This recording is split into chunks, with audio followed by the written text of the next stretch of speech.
नमस्कार, आप देख रहे हैं इंडिया न्यूज P9। पेटलाउद में निर्माणाधीन बिल्डिंग की छत गिरने से बड़ा हादसा हो गया।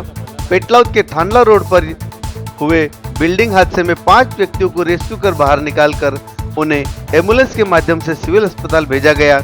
इनमें से 2 व्यक्तियों की मौत हो गई तथा 3 गंभीर रूप से घायल हो गए। इस मामले की जानकारी देते हुए तहसीलदार हुकुम सिंह निकवाल ने बताया कि आज इस निर्माणाधीन भवन में मजदूरों की टीम द्वारा छत भराई का कार्य किया जा रहा था। एक हिस्से की छत गिरने से उसमें मजदूर के दबे होने के चलते रेस्क्यू शुरू किया गया। इस भवन के बारे में श्री निकवाल ने कहा कि यह निर्माण बिना किसी अनुमति के चल रहा था, जो कि अवैध है। मृतक और घायलों को उचित सहायता दी जाएगी। इस घटना के पश्चात प्रशासन पर भी सवाल खड़े होते हैं कि नगर के मुख्य मार्ग के निकट सिनेमा हॉल सहित स्विमिंग पूल का निर्माण कार्य काफी समय से चल रहा था। आज घटना के बाद जिम्मेदार पल्ला झाड़ते हुए नजर आए। तहसीलदार निगवार ने भी बताया कि नगर परिषद एवं राजस्व से किसी प्रकार की एनओसी नहीं लिए। ऐसे में सवाल यह भी है कि इतना बड़ा निर्माण कैसे हो सकता है, जिम्मेदार अपनी जिम्मेदारी कैसे निभा रहे हैं। जैसे ही यहाँ घटना की जानकारी मिली, मौके पर टीआई दिनेश शर्मा के नेतृत्व में पुलिस ने रेस्क्यू शुरू किया। 2 जेसीबी एवं 1 क्रेन बुलाकर मजदूरों को निकाला गया।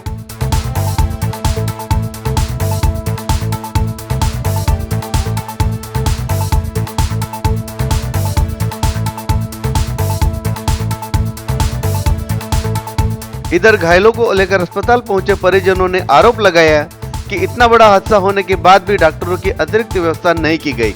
आज जो पेटलावद नगर में भीषण हादसा हुआ है, इस हादसे में बिल्डिंग पर काम कर रहा था हमारे समाज का व्यक्ति प्रकाश रामाजी प्रजापति गांधी चौक में इनका निवास है।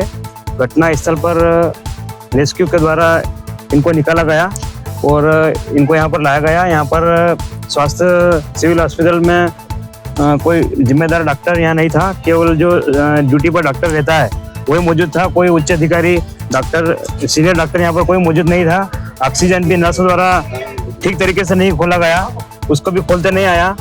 और जो इस हादसे में जो ये ठेकेदार और जो मालिक है, इस पर हत्या का मुकदमा दर्ज होना चाहिए। और इनकी जो पत्नी है, जो विकलांग भी है, इनको आर्थिक सहायता भी मिलनी चाहिए। उनको जब लाया गया था तब उनकी मृत्यु वहाँ हो चुकी थी, यहाँ आने के बाद? वो वहाँ पर जब टीआई साहब ने उठाया उन्होंने, तब उन्होंने बोला बजरंग बली की जय, जब उनकी धड़कन थी। तो लगभग कितनी देर के बाद बड़े अधिकारी ये न्यूज चैनलों के माध्यम से उनके पास खबर पहुंची कि यहाँ कोई अधिकारी नहीं है। उसके माध्यम के बाद में फिर 1.5 से 2 घंटे के बाद फिर यहाँ चोल डॉक्टर साहब यहाँ पे आए। ये माना जाए कि डॉक्टरों की लापरवाही रही। डॉक्टरों की लापरवाही, इतना बड़ा हॉस्पिटल है पर यहाँ सुविधाओं के नाम पर यहाँ पर कोई सुविधा नहीं है।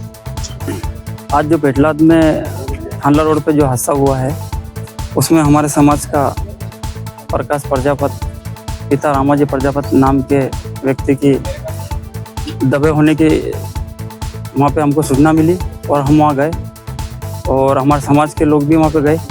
तुरंत सूचना मिलते ही हमने वहाँ पे देखा कि वो टीआई साहब वगैरह वहाँ पे रेस्क्यू चला रहे थे। बाकी प्रशासन का जो बड़े अधिकारी हैं वो वहाँ पे समय पे नहीं पहुँचे। फिर वहाँ से जैसे ही रेस्क्यू करके और टीआई साहब ने वहाँ से इनको निकाला बाहर, हमने सबने निकाला। और जब तक इनकी सांस चल रही थी, टीआई साहब ने बजरंग बली के जय का नारा दिया। उस समय सांस चल रही थी। फिर हम इनको एम्बुलेंस में डाल के सिविल अस्पताल में लेके आए। यहाँ पे देखा तो यहाँ पे कोई बड़ा अधिकारी जो डॉक्टर हैं वो यहाँ पे मौजूद नहीं थे और यहाँ पे जूनियर डॉक्टर साहब थे। उन्होंने भी मेहनत करी, उन्होंने भी सीपीआर दिया और उन्होंने बाटल वगैरह लगाई, पर अगर ये नहीं बच पाया वो आदमी। अगर यहाँ पे अगर बड़े अधिकारी मौजूद होते, सीनियर डॉक्टर मौजूद होते, तो ये हमारे बीच से आज एक आदमी हमारा जो चला गया हमारे समाज का, वो आज ये जो हमारे समाज का क्षति हुई है वो नहीं होती। कहीं ना कहीं इस पर शासन प्रशासन भी की भी थोड़ी कमजोरी रही है कि समय अभी कुछ समय पूर्व मतलब 2015 के आसपास में भी एक बड़ा हादसा यहाँ पे हो चुका है, ब्लास्ट वगैरह हुआ था। तो उससे भी शासन प्रशासन सबक नहीं ले रहा है क्या? अब वो हम तो ये मांग करते हैं कि जो ठेकेदार है और जो मकान का मालिक है उसके खिलाफ गैर इरादा हत्या का मामला दर्ज किया जाए और जो मृतक है उसकी जो पत्नी है उसका हाँ अपंग या विकलांग महिला है तो उसके लिए हम शासन प्रशासन से मांग करते हैं कि उसका आर्थिक सहायता दी जाए।